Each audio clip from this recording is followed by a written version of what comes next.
I'll just fix the camera. Sure. I'll give you a sec. Ready to go? Yeah. Okay. All right. I'm going to go ahead and get started with our spiel. Aloha. Welcome to the 41st Annual Hawaii International Film Festival presented by Halekulane and our discussion with Carlo Francisco Manatad, director of Whether the Weather is Fine, which is nominated for our Kaukahoku Award presented by Hawaiian Airlines. This film is presented as part of our Asian Cinerama program presented by the Asia Film Awards Academy. My name is Lee Ngo, and I am the program associate of the Hawaii International Film Festival. Before we begin, we want to acknowledge the land of Hawaii as an indigenous space where original people are today identified as Kanaka Maoli or Native Hawaiians. For some housekeeping bits, we wanted to remind everybody for up-to-date information on additions to the program and the full schedule of films, events, HIF talk story sessions, and Q&As. Please visit our website at www.hif.org.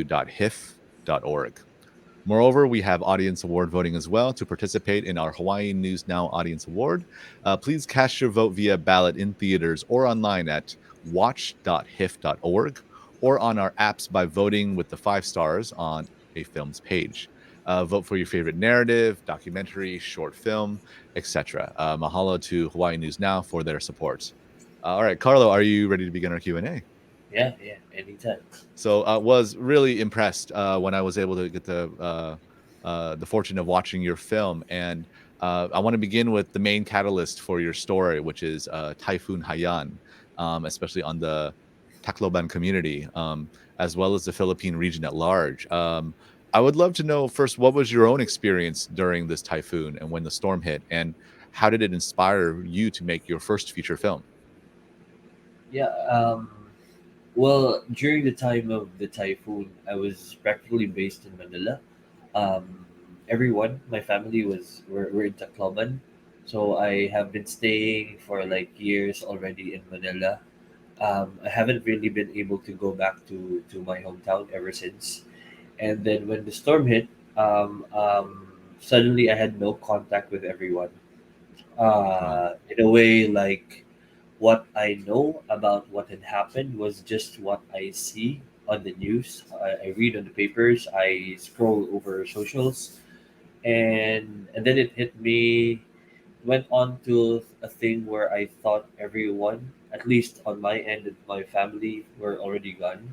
So the first thing I thought was actually to go there and try to find them.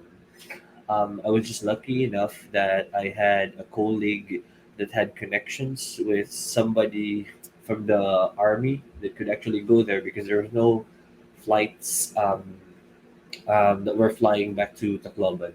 So actually, during the flight, I in my head I was already programming myself that everyone was dead.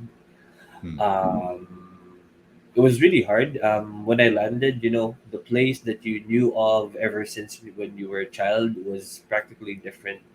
It was, in a way, to say the least, it was really unrecognizable.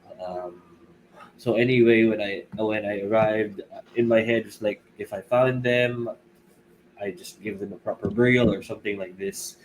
But eventually, and luckily, I found 16 of them well and alive, and then I went back home. It inspired me in a way where, because during all these things that were happening, I was already writing something of a like a feature project, and the same goes. It was also like it was a story of a mother and son. During the time, I felt like it was complete, but at the same time, I thought it was also not complete. Mhm. And me and my co-writer were really like juggling through the writing process, what was missing. I think I then realized from the experience that I had and with the thinking of what was missing, I think it was me. I mean, it may sound dramatic or whatnot, but I felt like I did not put myself in the process of like developing the film. It was too generic in a sense where the filmmaker in me, or like me itself, was not in the film. And then I just realized what better way um, to make a first feature that put my experience, because it was really also the trauma went on to me very late. When I went back to Manila, it was really just going back to work, and then a month after I felt the trauma, I was like really Hmm. crying, like I didn't know what was happening, and then I realized, because I was just really trying to like close it down all to myself, and then I started talking about it. So I think it was also in a way a process that was, I mean, it's bad to say, but like it was a beautiful process of slowly like unraveling how I felt Yeah. during the storm. Like, you know, these questions where up until now, the feelings that were really unanswered, but slowly I was like really letting it all out. Yeah. Wow. Wow. That's incredible. Thank you so much for sharing all of that. I mean, of course, for anybody that does watch the film, it's very apparent how traumatic a lot of the things that are going on. And yet, I found, if I may say so, your approach to a lot of that wasn't merely to just, you know, dig deep into the trauma, but actually very much approach it and handle it in an alternative way without revealing too much. I'll put it that way. Um, and so, you know, of course, there's so much of, you know, you already have more than enough. Of what's going on internally for yourself to make a film, but it seemed to me that this film was very thorough in the kind of research it wanted to do within the community as well, and the people who were also like yourself affected by the typhoon. Um, were there many events that were happening in there, drawn from anecdotes and research that was happening there? Um, Especially, I mean, if I may say so, there were many scenes that were a bit uncanny and strange, and sometimes even confusing as to like what is happening in this chaotic environment, right? Um, I would like to say like almost everything in the film was actually based on things that really had happened, at Wow. least on my end, and I do get a lot of, I do get a lot of like things, or like comments from people watching the film, that like this film in a way is presented in a different way, where, you know, the usual, I mean, a film that talks about post tragedy, but they see it in a different light. Usually, they say it's presented in a more dramatic approach, but in a way, I think a lot of it goes to the thinking of like how I was when I was there. A lot of things really had happened that I felt was really, I think the perfect word to describe it is really absurd. Um, a lot of Mhm. things really could, at least on an audience perspective, be like fucked up or like funny. But I think for me, for what had happened, it really happened. And if you were there during that time, you would not think of this as practically entertaining Mhm. or like humorous, you know, in a sense. But there were always questions like, maybe I could point out like a scene, I guess. Please. Um, the uh, the scene where the dancing scene at the Astrodome. I mean, like Mhm. it's one of the more iconic scenes in the film, as I may say. There's like a big dance with thousands of people dancing to a really local song, and for a film that talks about post tragedy and like people who died and then survived, it would look like it was in a way offbeat, or like sometimes it doesn't really match what really the film is talking about. But it actually had happened. When I was there, I was at the same place where you saw in the film, and I was asking like the authorities where I could get a list of like people, because I was looking for my for my family, and then suddenly I hear at the background, and I always say this, it's a song by Madonna, like Okay. Papa Don't Preach, Uh-huh. and like I look at my back, and there were like 20 or 30 like people dancing to it, and I'm like, what the fuck is happening? And uh, yeah, I mean, it's. I mean, I think I will appreciate the way you just described it, because I don't think it's fair at all to laugh at the circumstances. yeah, yeah, You know, and, and, perhaps. and, and, and I try as much as I could to understand it, Hmm. because I would want to understand it, because I think during that time I was really a lot of emotions going there, but more importantly, I was really confused. Right, right. Yeah, I was really confused, and then I just asked them, what the hell are they doing? And Hmm. then they say they do random stuff that makes them feel as if they're living normally, to make them forget of what really had happened. And Hmm. it's sort of like a thing that they do, like post-traumatic thing, Right. that at least that they were doing during that time, and it all made sense. But at the same time, I mean, it presented in a film like this, it would sort of feel different. But I think it's how I see, like organized chaos, Hmm. in a sense where everything is just happening to the point like sometimes nonsense would actually make sense, or vice versa. Yeah, and in a way, there's a spectacle to it, of course, but then that spectacle can be problematic depending on the perspective, right? Yep. For those like yourselves, another lived experience, it's really difficult to say what's the proper way to react or cope to these kinds of circumstances. Um, and I wonder, especially for some certain communities where this is actually not even that out of the ordinary, right? If I'm correct, the Tacloban community is pretty vulnerable to these kinds of storms, and so perhaps it's almost like for some people who have never experienced certain kind of trauma, the first experience is quite jarring. But for Yeah. others who actually this is a seasonal thing for us, so we know exactly how we're going to react, and it's going to seem very strange for you, right? Um, Yeah. I might be overreading, but that was one way when I was watching myself, like maybe this is the more therapeutic, the more sane approach to all these things, right?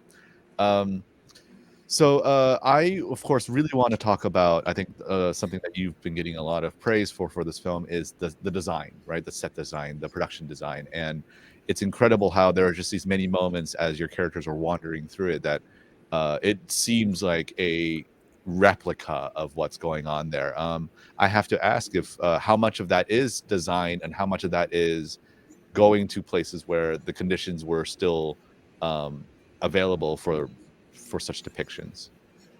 Yeah, I mean,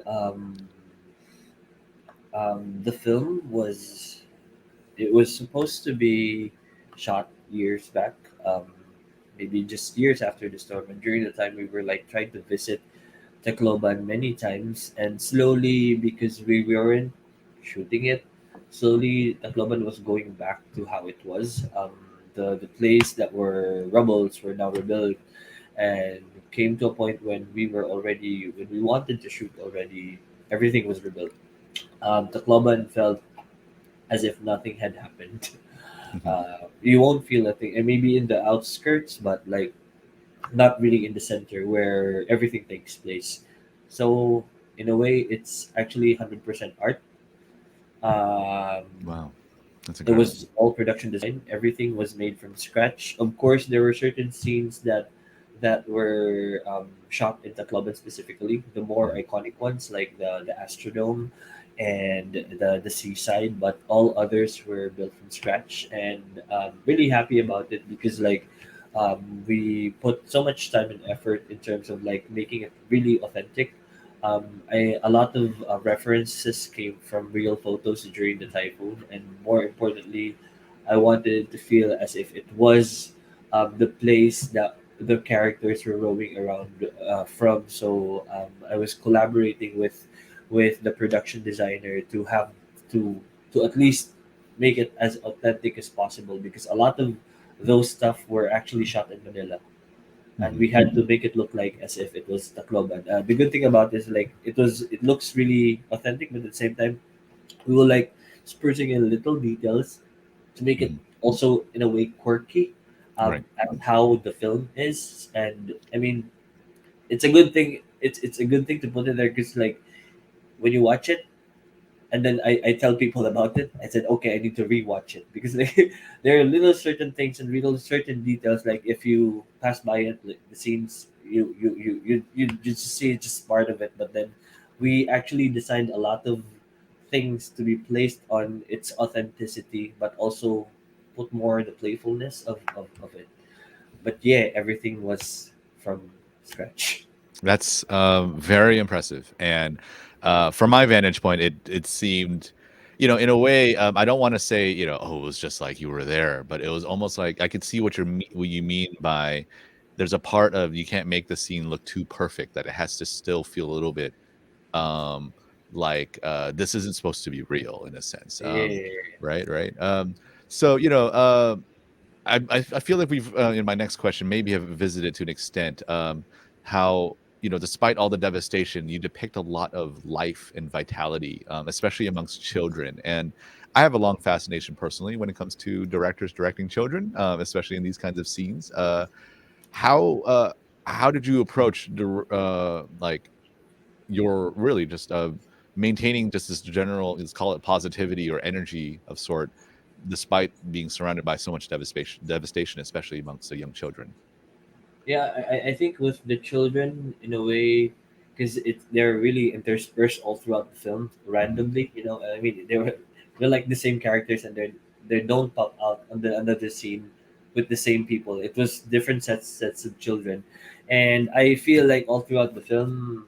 I mean, aside from I like the energy of these young people, like in the film, they were the more aggressive ones. They were the ones who were really just like moving around and doing this.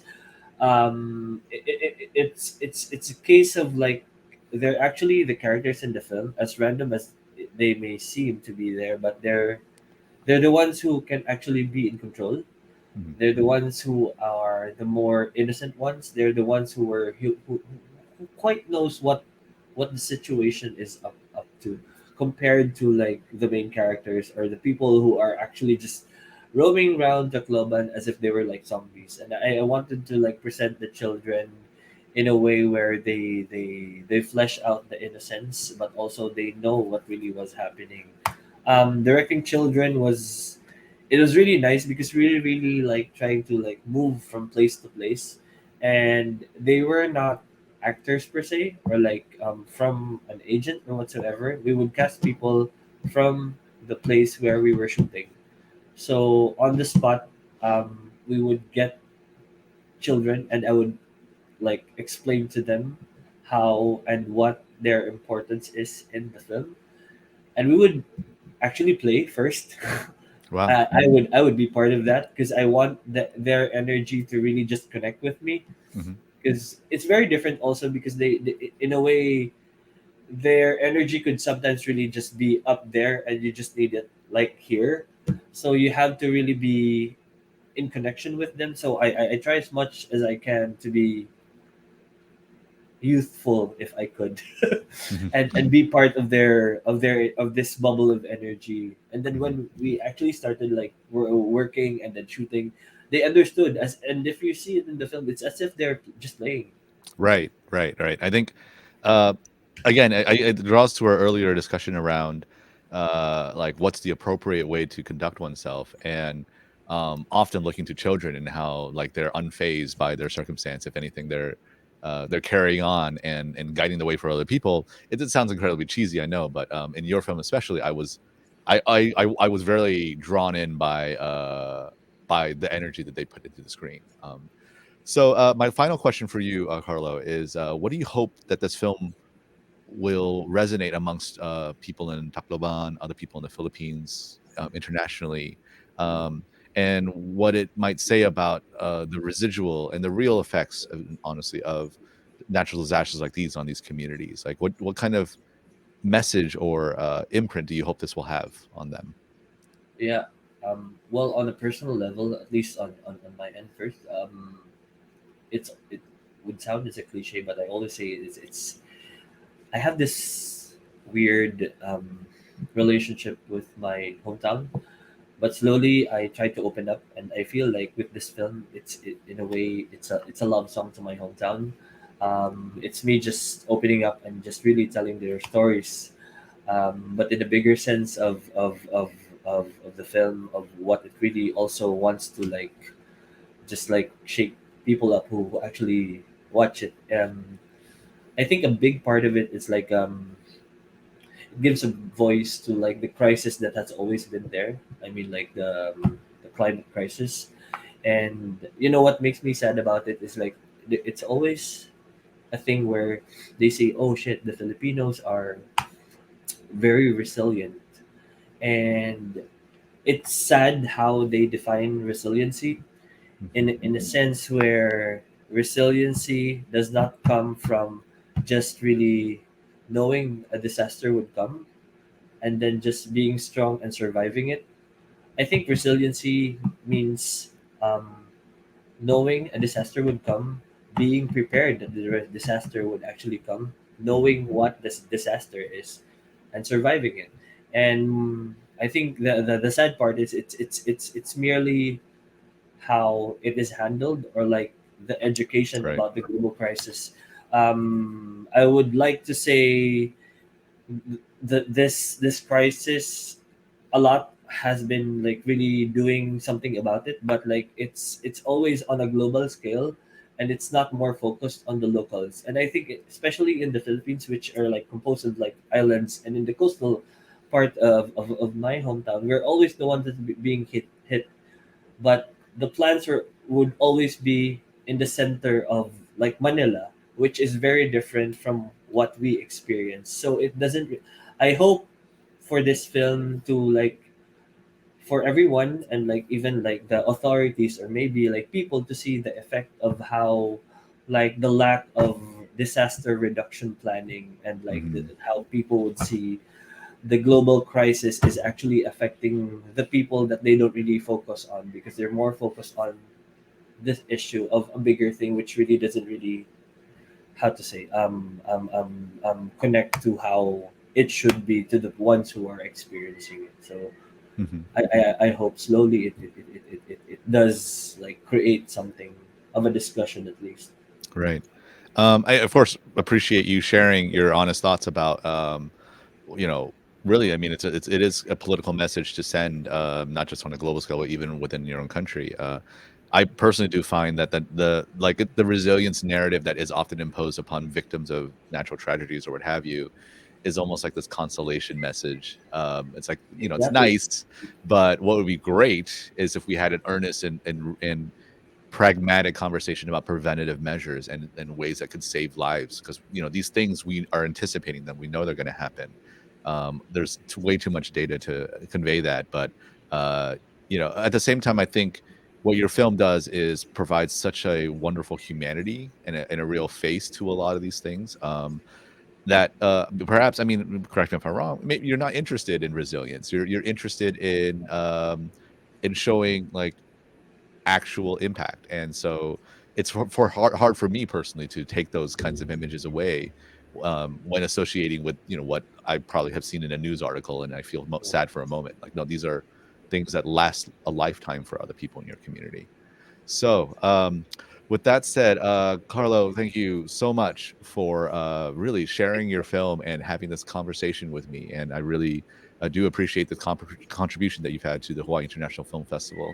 I want to thank everybody else who's watched this discussion, and a special mahalo to everybody amongst our HIF sponsors, our board of directors, and the HIF Ohana members. And if you're able, please consider donating to the Hawaii International Film Festival as well. Every dollar counts towards keeping HIF at presenting great content like this in the future. You can learn more and donate at hif.org/donate. So, Carlo, thank you so much. And for everyone else, have a wonderful day. Thank you. Mahalo.